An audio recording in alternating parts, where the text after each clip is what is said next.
स्थान बना हुआ है जहाँ कहते हैं श्री कृष्ण ने वो सांदी दिखाते आश्रम, वहाँ जा कर के उसने पढ़ाई पढ़ी।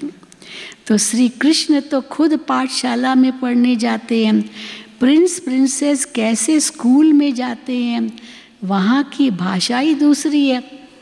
बाबा कहते ऐसे भी नहीं कोई संस्कृत में गीता गाई है, देवताओं ने कोई संस्कृत भाषा सीखी और फिर श्री कृष्ण ने संस्कृत में गीता सुनाई। बाबा कहते ऐसे तो है नहीं, यहाँ तो अनेक भाषाएं हैं। जो जैसा राजा होता है वो अपनी भाषा चलाते हैं। कितनी भाषाएं हैं भारत में, हाँ। तो जो जैसा राजा होता है वो अपनी भाषा चलाते हैं। संस्कृत भाषा कोई राजाओं की भाषा नहीं है। राजाएं तो राजपूत थे तो वो कोई संस्कृत थोड़ी सुनाते थे। संस्कृत भाषा तो फिर बाद में विद्वानों की भाषा बन गई, राजाओं की भाषा नहीं थी।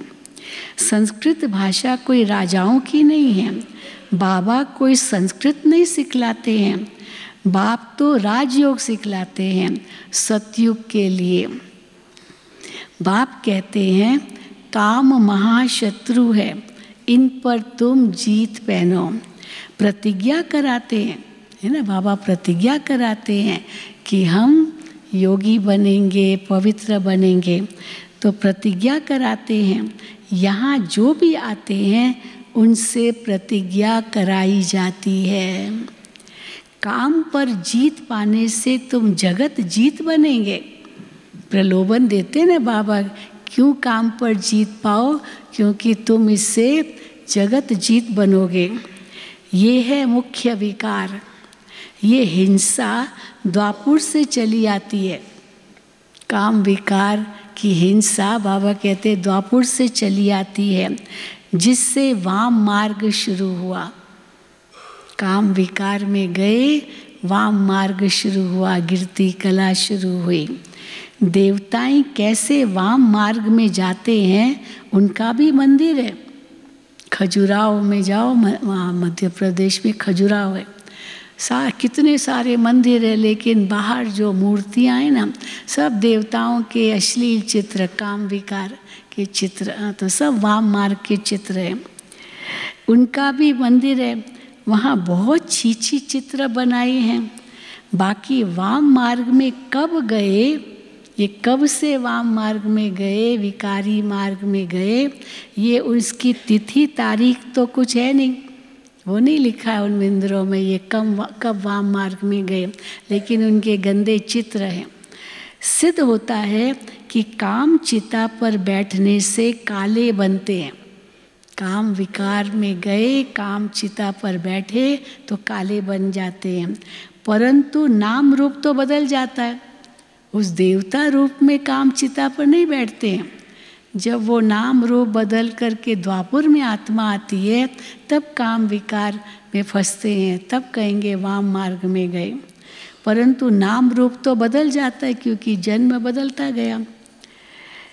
तो काम चिता पर चढ़ने से आयरन एजेड बन पड़ते हैं।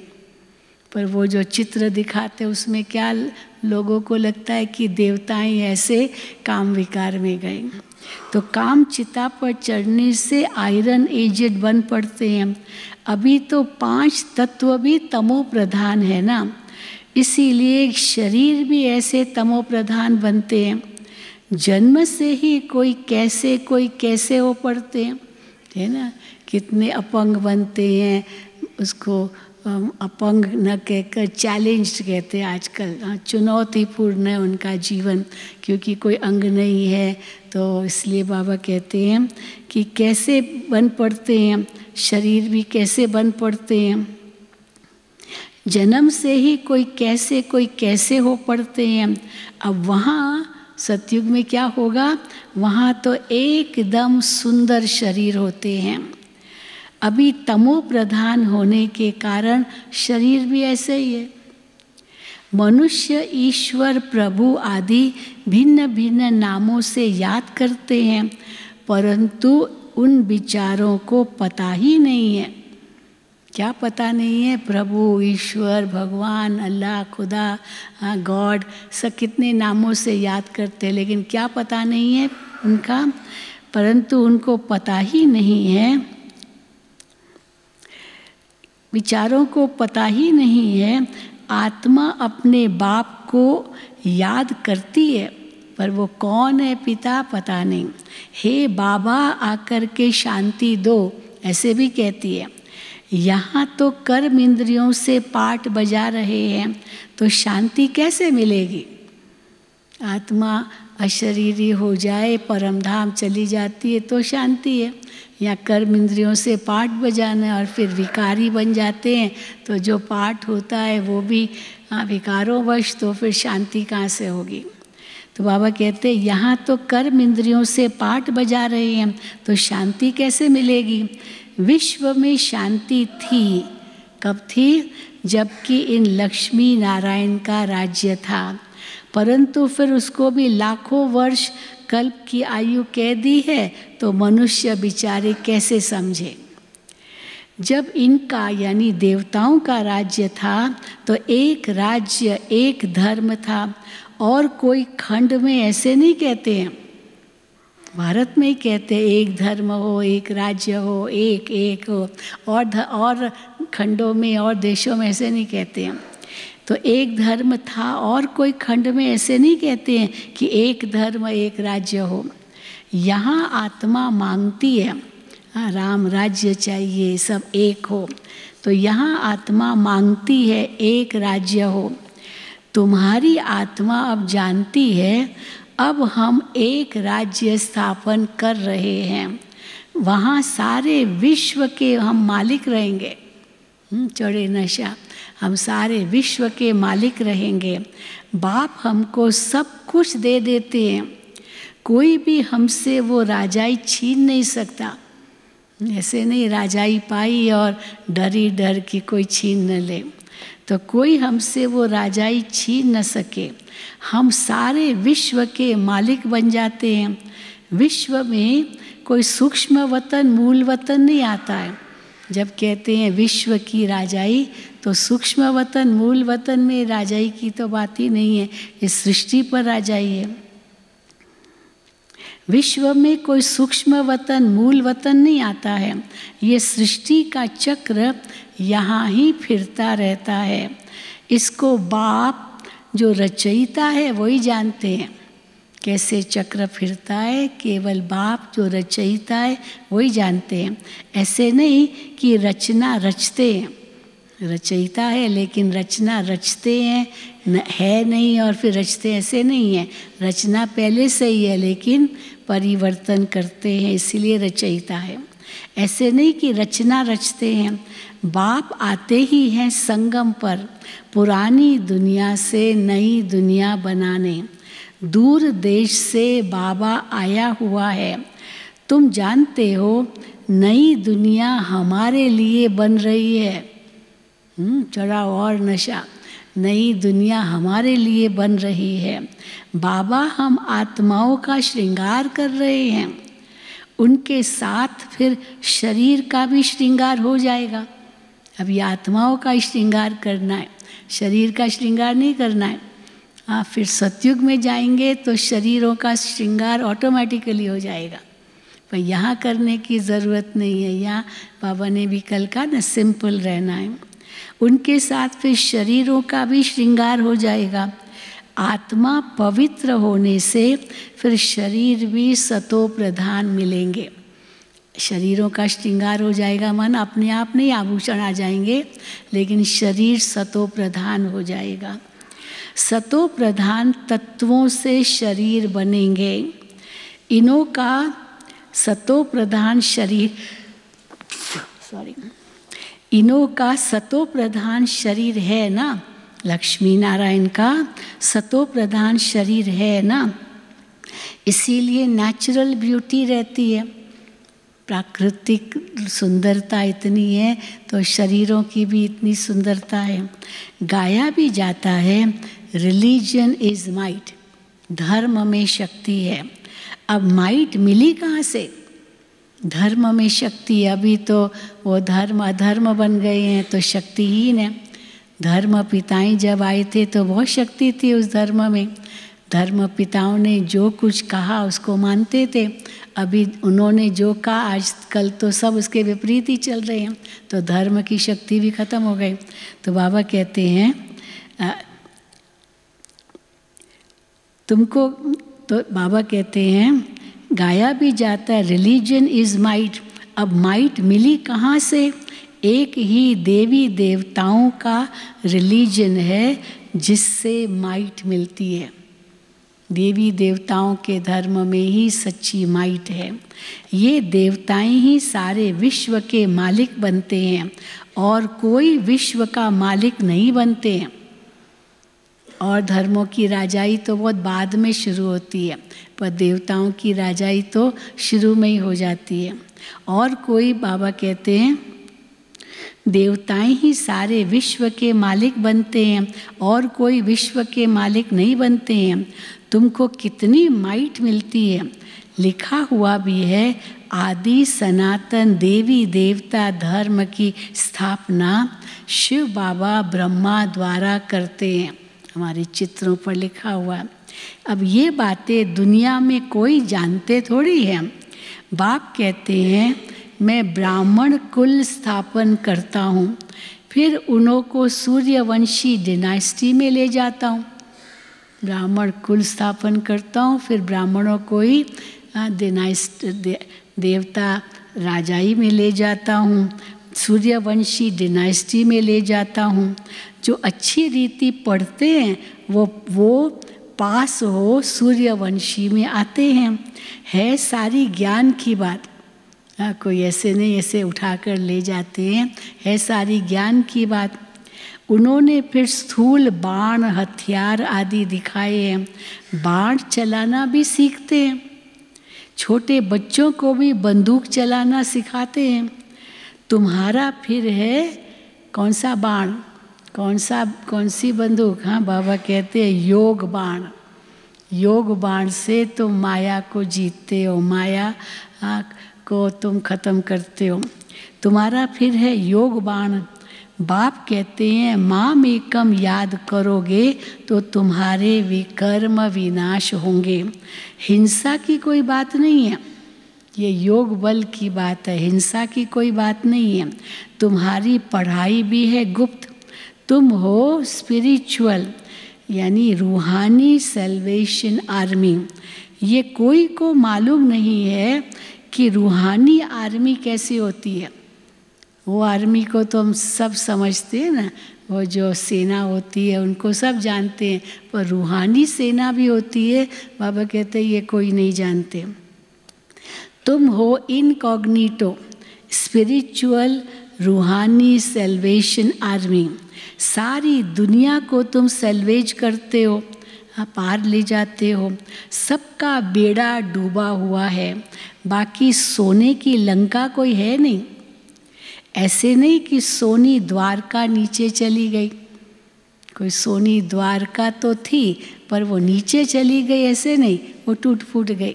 बाकी सोने की लंका कहते हैं वो तो जल गई। हाँ, तो इसीलिए सोने की लंका कोई होती नहीं है। सोने की द्वारका ज़रूर थी, परंतु वो डूब गई, माना सतयुग त्रेता नीचे चला गया, द्वापर कलयुग ऊपर आ गया। तो बाबा कहते हैं ऐसे नहीं कि सोनी द्वारका नीचे चली गई है, वो निकल आएगी, नहीं। द्वारका में भी इनका राज्य था। सतयुग त्रेता में द्वारका तो होगी ना, तो द्वारका में भी इनका राज्य था, परंतु वो सतयुग में था। सतयुगी राजाओं की ड्रेस ही अलग होती है, त्रेता की अलग, लक्ष्मी नारायण की ड्रेस अलग होगी और राम सीता की ड्रेस अलग होगी। थोड़ा फ़र्क तो होगा ना, 19-20 का फ़र्क होगा दोनों की ड्रेस में। तो त्रेता की अलग भिन्न भिन्न ड्रेस, भिन्न भिन्न रस्म रिवाज होती है। यहाँ भी आते हैं ना, गांव से आते हैं लोग, तो वो गुजरात के गांव में तो कई प्रकार के गांव है, तो अलग अलग ड्रेस पहनते हैं, अलग अलग। तो अब अच्छा लगता है। फिर हम माताएं होती है तो वो ऐसे पहन के घाघरा पहनते हैं, ये पता नहीं क्या क्या। तो हम कहते हैं कैसे ये पहनते हैं, इतने बड़े वो यहाँ वो पहन कर आते हैं चूड़ियाँ। तो परंतु हम कहते हैं आपको भारी नहीं लगता इतना सोना ये पहनते हैं? कहते नहीं भारी नहीं लगता, आदी हो गए ना। और वो ऐसे भी ड्रेस पहनते हैं। तो बाबा कहते हैं हर एक की अपनी अपनी ड्रेस है। तो बाबा कहते हैं हाँ, तो बाबा कहते हैं तुम हो स्पिरिचुअल रूहानी सेल्वेशन आर्मी। सारी दुनिया को तुम सेल्वेज करते हो, सबका बेड़ा डूबा हुआ है। बाकी सोने की लंका तो थी नहीं, भिन्न भिन्न ड्रेस।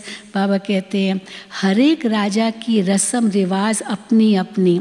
सतयुग का तो नाम लेते ही क्या हो जाता है, दिल खुश हो जाता है। कहते ही हैं स्वर्ग पैराडाइज, परंतु मनुष्य कुछ भी नहीं जानते। तो मुख्य तो है ही अभी हम जहाँ बैठे हैं हमारा यादगार, बाबा कहते हैं देलवाड़ा मंदिर। तो मुख्य तो है ही देलवाड़ा मंदिर, हूबहू तुम्हारा यादगार है। मॉडल्स तो हमेशा छोटा बनाते हैं ना, वो बिल्कुल एक्यूरेट मॉडल्स है। शिव बाबा भी है, आदि देव भी है, ऊपर में वैकुंठ दिखाया है। शिव बाबा होगा तो ज़रूर रथ भी होगा। शिव बाबा अगर है तो रथ भी है, नंदी भी है। तो बाबा कहते हैं शिव बाबा होगा तो ज़रूर रथ भी होगा। आदि देव बैठा है, ये भी किसको पता नहीं है, ये शिव बाबा का रथ है। आदि देव कौन है, शिव बाबा का रथ है। महावीर ही राजाई प्राप्त करते हैं। आत्मा में ताकत कैसे आती है ये भी तुम अभी समझते हो। तो घड़ी घड़ी अपने को आत्मा समझो। हम आत्मा सतो प्रधान थी तो पवित्र थी। शांति धाम सुख धाम में ज़रूर पवित्र ही रहेंगे। अब बुद्धि में आता है, क्या आता है बुद्धि में, कितनी सहज बातें हैं, सब बुद्धि में आता है। कैसे हम पवित्र थे, कितनी सहज बात है। भारत सतयुग में पवित्र था, वहाँ अपवित्र आत्मा रह न सके। स्वर्ग में अपवित्र आत्मा रह न सके। इतनी सब पतित आत्माएं ऊपर कैसे जाएंगी? न परम धाम में कोई पतित आत्मा रह सके, न स्वर्ग में रह सके, पर ऊपर कैसे जाएंगी? ज़रूर पवित्र बनकर ही जाएंगी। आग लगती है फिर सभी आत्माएं चली जाएंगी। आग लगेगी, शरीर तो जल जाएंगे और आत्माएं सब ऊपर चली जाएगी। और उसकी यादगार क्या है? आग लगती है, हाँ, शरीर जल जाते हैं, आत्माएं ऊपर चली जाती है। उसकी यादगार क्या है? होली, होलिका जलाते हैं ना। तो होलिका में क्या करते हैं? रोटी बनाते हैं। वो भी गोबर का छेना होता है, वो उस पर रोटी बनाते हैं और धागा बांधते हैं। तो वो रोटी जो है वो जल जाती है, काली काली हो जाती है, परंतु धागा जो होता है वो नहीं जलता है। ये भी कैसे होता है ना। तो बाबा कहते हैं शरीर जल जाएंगे, आत्मा नहीं जलेगी। प्रहलाद नहीं जला, होलिका जल गई, कहानी जो बताते हैं। तो बाबा कहते हैं आत्माएं फिर कहाँ जाएगी? वो वापस घर जाएगी। आग लगती है फिर सभी आत्माएं चली जाएगी, बाकी शरीर रह जाते हैं, वो फिर जल जाते हैं। ये सब निशानियाँ भी है, सब त्योहारों के रूप में निशानियाँ हैं। होलिका का अर्थ भी कोई समझते थोड़ी है। सारी दुनिया इसमें स्वाहा होनी है। ये ज्ञान यज्ञ है, इस ज्ञान यज्ञ में सारी दुनिया स्वाहा होनी है। ज्ञान अक्षर निकाल, बाकी रुद्र यज्ञ नाम दे दिया है। तो रुद्र यज्ञ नहीं है, रुद्र ज्ञान यज्ञ है, पर ज्ञान शब्द निकाल दिया है तो रुद्र यज्ञ कह देते हैं। वास्तव में ये है, क्या है ये? रुद्र ज्ञान यज्ञ। ये ब्राह्मणों द्वारा ही रचा जाता है। सच्चे सच्चे ब्राह्मण तुम हो। प्रजापिता ब्रह्मा की तो सब औलाद है ना। सारी दुनिया वास्तव में प्रजापिता ब्रह्मा की औलाद है। पुष्कर में भी जो ब्रह्मा का मंदिर है उसके ऊपर लिखा हुआ है जगत पिता ब्रह्मा, तो सारी जगत का पिता, पहला पिता, आदि पिता, इसलिए उसको ब्रह्मा कहो। हर धर्म में उसको उसी रूप में मानते। एडम पहला आदमी, आदम पहला आदमी, तो आदमी को एडम आदम ये कह दिया, तो पहला मनुष्य। तो बाबा कहते हैं प्रजापिता ब्रह्मा की तो सब औलाद है ना, ब्रह्मा द्वारा ही मनुष्य सृष्टि रची जाती है, ब्रह्मा को ही ग्रेट ग्रेट ग्रैंडफादर कहा जाता है, इनका सिजरा होता है ना। सिजरे देखे ना, हाँ, तो कई मंदिरों में हम देखते हैं। बिरला मंदिर में तो एक जगह हमने देखा जयपुर में, वो सिजरा शुरू में किसने पहला मंदिर स्थापन किया, फिर उसके बच्चे, उनके वारिस, उनके वारिस, उनके वारिस, अभी कौन है बिरला वाले जो मंदिर लक्ष्मी नारायण का बनाते रहते हैं, वो सारा सिजरा बना हुआ है।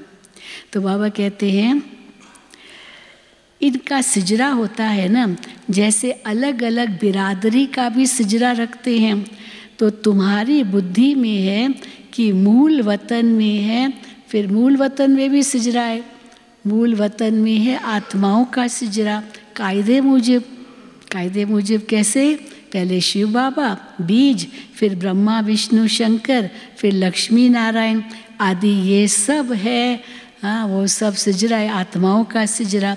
और यहाँ फिर है मनुष्यों का सिजरा, है ना। अच्छा, मीठे मीठे सिकिल दे बच्चों प्रति माता पिता बाप दादा का याद प्यार और गुड मॉर्निंग, रूहानी बाप की रूहानी बच्चों को नमस्ते। हम रूहानी बच्चों की रूहानी बाप दादा को याद प्यार, गुड मॉर्निंग और नमस्ते। धारणा के लिए मुख्य सार, पहला, रूहानी सेल्वेशन आर्मी बन स्वयं को और सर्व को सही रास्ता बताना है। क्या करना है, बहुत बड़ी जिम्मेदारी बाबा ने दी है। रूहानी सेल्वेशन आर्मी बन स्वयं को और सर्व को सही रास्ता बताना है। सारी दुनिया को विषय सागर से सेल्वेज करने के लिए बाप का पूरा पूरा मददगार बनना है। दूसरा, ज्ञान योग से पवित्र बन आत्मा का श्रृंगार करना है, शरीरों का नहीं, आत्माओं का श्रृंगार करना है। कैसे, ज्ञान योग से पवित्र बन। आत्मा के पवित्र बनने से शरीर का श्रृंगार स्वतः हो जाता है। वरदान, किनारा करने के बजाय हर पल बाप का सहारा अनुभव करने वाले निश्चय बुद्धि विजयी भव। किनारा करने के बजाय हर पल बाप का सहारा अनुभव करने वाले निश्चय बुद्धि विजयी भव। विजयी भव की वरदानी आत्मा हर पल स्वयं को सहारे के नीचे अनुभव करती है। कैसे मिलेगी विजय, जब पहले वो सहारा परमात्मा का अनुभव करती है। उनके मन में संकल्प मात्र भी बेसहारे व अकेलेपन का अनुभव नहीं होता है। कभी उदासी या अल्पकाल के हद का वैराग्य नहीं आता। वे कभी किसी कार्य से, समस्या से, व्यक्ति से किनारा नहीं करते, लेकिन हर कर्म करते हुए, सामना करते हुए, सहयोगी बनते हुए बेहद की वैराग्य वृत्ति में रहते हैं। स्लोगन, एक बाप की कंपनी में रहो और बाप को ही अपना कंपेनियन बनाओ। एक बाप की कंपनी में रहो, माना एक बाप के साथ रहो और एक बाप को ही अपना साथी बनाओ। अव्यक्त इशारे, स्वयं और सर्व के प्रति मनसा द्वारा योग की शक्तियों का प्रयोग करो के अंतर्गत दिव्य बुद्धि रूपी विमान द्वारा सबसे ऊंची चोटी की स्थिति में स्थित हो अव्यक्त वतनवासी बन विश्व की सर्व आत्माओं के प्रति शुभ भावना और शुभ कामना के सहयोग की लहर फैलाओ। योग के प्रयोग द्वारा दुखी अशांत आत्माओं को शांति और शक्ति की सकाश दो। शांति और शक्ति की सकाश दो। तो प्यारे बाप दादा से आज मिलन का दिवस है और जो पार्टियों में आए हुए भाई बहन